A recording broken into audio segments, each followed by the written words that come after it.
Okay, this is part three of using Mixamo with Blender, and I know it seems backwards that in part three is actually where I show going from Blender to Mixamo back to Blender to get all the animations, and part one and two were the things that you have to do after you bring the character back from Mixamo. But um, you guys have heard of people animating backwards in animation, and a lot of times that's how you animate is you animate backwards. You know the destination, you animate how they get there. That's how you write stories sometimes too. But anyway, um, I think that's a good way of teaching some of these processes that have such a huge sequence of steps is if you work backwards, it's easier for the student to kind of understand, and uh, yeah, it keeps their interest a little longer than just going from step one to 100 in chronological order. Okay, uh, you got your character here in a T pose. Um, I just hit Shift C to, oh, you know what, that's blocking. Can you see, can you read those? Okay, let me just make sure that you can see my screencast keys. Okay, I didn't like that the 3D cursor was like just floating around, so I hit Shift C and brought it back. Okay, that's not really important here. Um, bef when you're ready to export your character, just I like to make sure that there's no other models in here, no other geometry. But I also like to use this opportunity to add some shape keys. Okay, because when you export an FBX, shape key data is stored inside the FBX file, and it stays in that FBX file when it goes into Mixamo, and it keeps that shape key data when you come back to Blender. So what am I talking about here? Well, shape key data are just different like facial expressions or linear movements that you might want to make with your vertex points of your model. Okay, I'm going to show something real quick here. I'll do a quick demo of shape keys if it's brand new for you guys. If you feel like you already know about shape keys, you can just skip ahead. Okay,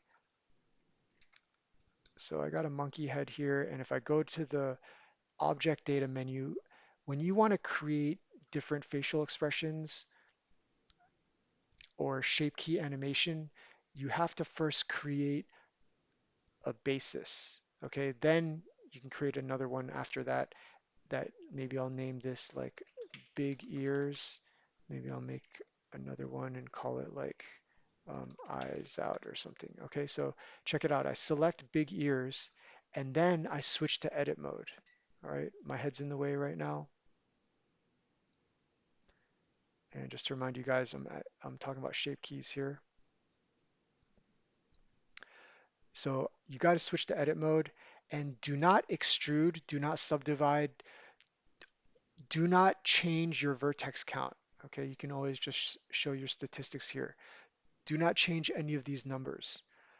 All you're allowed to do is just change the position of vertex points. So I hit the number one with my left hand and um, I'm allowed to like change the configuration of these vertex points. What I'm going to do is hit Alt Z. Oh, I covered screencast keys again. There you go.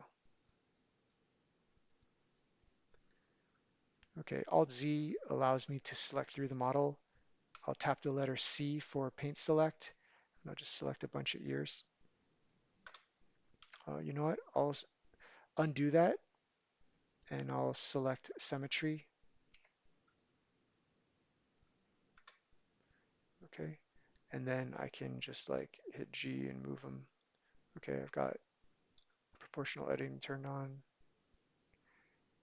And what I'm going to do next, if I hit S to scale up, that'll make the ears like super big. Okay, I'm going extreme on purpose. Okay, so how about for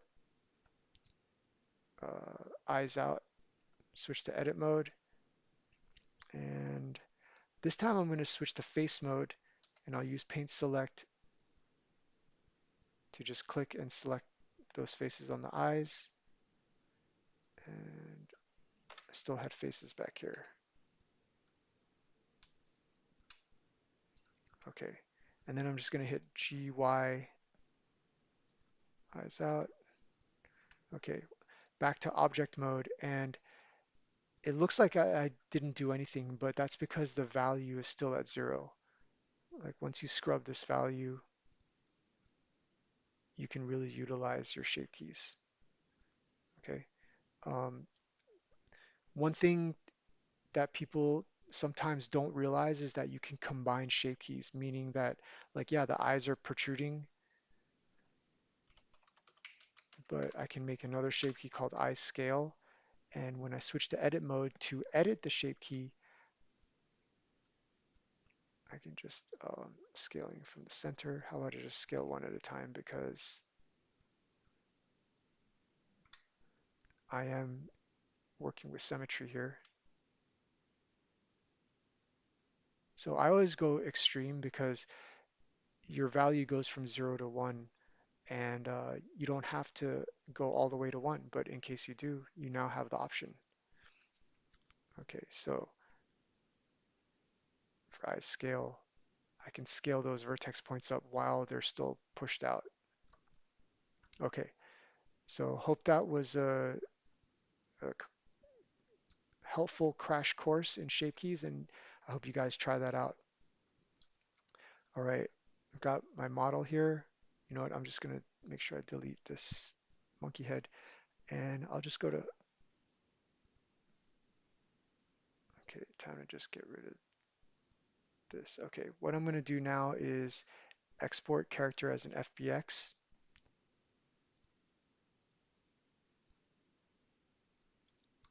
and give it a good name. Okay, Tom export would be a good one. I'm not going to export it now because I already did before. And then jump into Mixamo.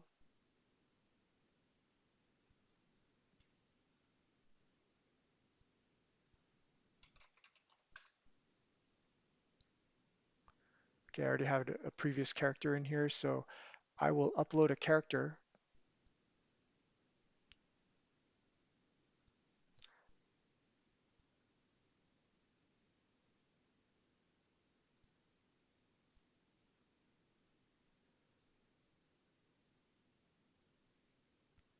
Okay, and you need to sync up these different body parts so that Mixamo knows,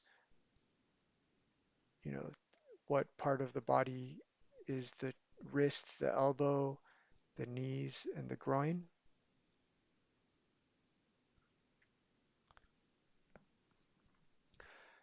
And this syncing process is really important.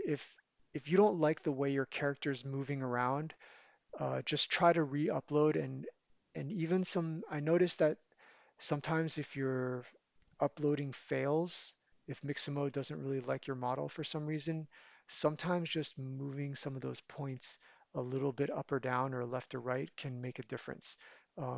If it still is failing, then you might just have like too many double faces or interpenetrating geometry, and Mixamo just doesn't like that. Okay, pretty simple. Um, you know, now you just do a search for different animations. Okay, you can just click on something and then you just watch your character come to life. It's great. There's different sliders, different parameters you can make adjustments to, and you can preview it. Um, Pretty self-explanatory. Okay, so I've imported to Mixamo. I've applied some animation. Okay, I mean, I really should write search and choose animation.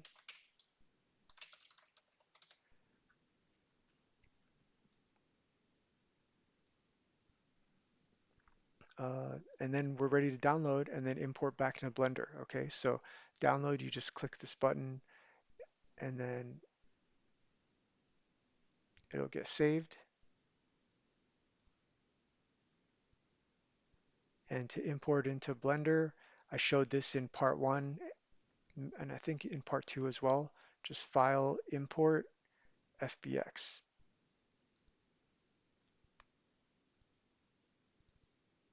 Okay,